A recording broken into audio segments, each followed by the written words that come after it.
2022 میں یہ پروسیس جو ہے وہ پی ڈی ایم کے حکومت کے نیچے سٹارٹ ہوا۔ 22 جون 2022 کو رانا ثناءاللہ کی پریس کانفرنس موجود ہے۔ 7 جولائی کو ان کا ٹویٹ موجود ہے کہ یہ حکومت اون کرتی ہے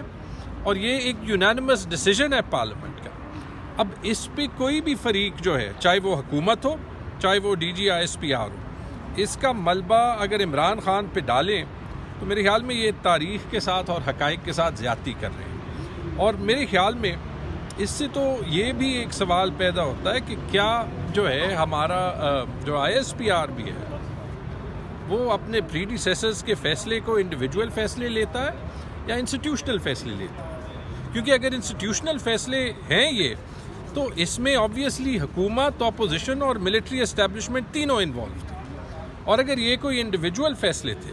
تو پھر ان کو ان کی جو ہے وہ تحقیق کر